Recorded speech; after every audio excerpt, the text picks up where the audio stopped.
friends, welcome back to the channel. Guess what? I lost my first 20 pounds! Yay! I started this journey on August 20th where I clocked in at 250 pounds, and as it stands today, less than 2 months later, I'm at 230 pounds. I went from a size XXL to a size XL. Still a long way to go, but I'll take it. So, how did I do it? I'm still sticking by the 8 rules I gave myself at the start. Remember, they have to do with food, exercise, and tracking?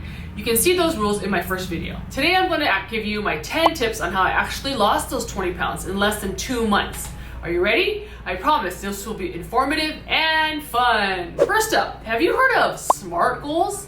SMART stands for specific, measurable, achievable, relevant, time-based. If you're serious about weight loss like I am and you have a lot to lose, it can be quite daunting. Rather than just sit back and relax and just say, I'll eat healthier and I'll exercise more, you need to come up with a specific plan and you need to chart your progress every day. Once I got specific on my plan, I made it measurable, made sure it was achievable, focused on being relevant and having it time-based. I was geared up and ready to go. The big goal is to lose 120 pounds in 12 months or 10 pounds per month. I'm actually doing better than that.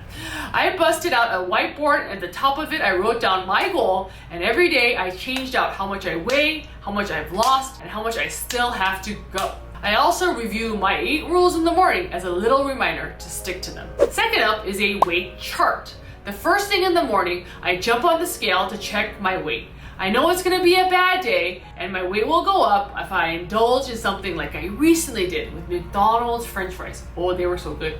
Or when I gave myself a cheat day and ate tons of lobsters and chips and I gained 2.5 pounds in one single day. I suggest putting a weight chart down on paper. Write the date, how much you currently weigh, how much you've gained or lost from the previous day, and how much you've lost overall.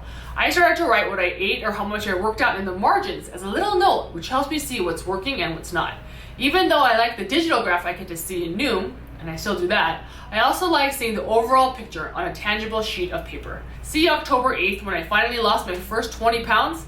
That deserved a star, exclamation point, and a happy face. My third tip is to try not to get triggered by bad food. This idea comes from Noom that taught me this behavior chain. It's trigger, thought, action, consequence. This ties directly into my snacking and overeating problem. I'll be watching Netflix like a show called Street Food and it'll trigger me to want to get something like takoyaki or Japanese octopus balls. Don't be dirty. From a restaurant that sells them. True story, this actually happened. I asked Sam to fire up Grubhub and get those octopus balls, and we ended up eating 3 boxes of them. Mind you, they were delicious, especially with those bonito flakes. But that example just goes to show you that the trigger, seeing yummy food on TV, can send this thought to your brain that you need a certain food, which is then so accessible through Grubhub. What's the consequence though? Well, there goes that diet. The lesson, don't watch food-related shows if you're dieting. My fourth tip is a fun one. Buy cute, well-made, comfortable exercise clothes. If you feel cute, I don't know about you, but it makes me want to exercise more. I get my sports bras from Outdoor Voices and my leggings from Peloton. Outdoor Voices sells high-quality activewear. I like their longer sports bras called the Tech Sweat Crop.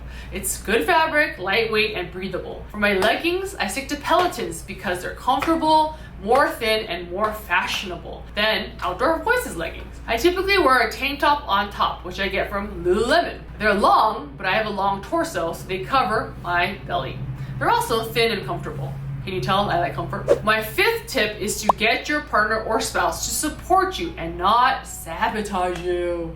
Sam and I used to love having huge meals together and then having snack after snack after snack afterwards. Now, when he's eating dinner, I go upstairs and I work on my nighttime routine, which is planning out my to-do list for the next day and filling in this page on Notion, which asks me 3 amazing things that happened that day and how you could have made that day better. These prompts help me stay grateful. Try incorporating this idea into your journal. A shorter version of this is getting the 5-minute journal. It's a gratitude journal that's very simple to use. I used this one for years before I took it digital on Notion. My 6th tip is for those looking to lose a lot of weight, like over 100 pounds.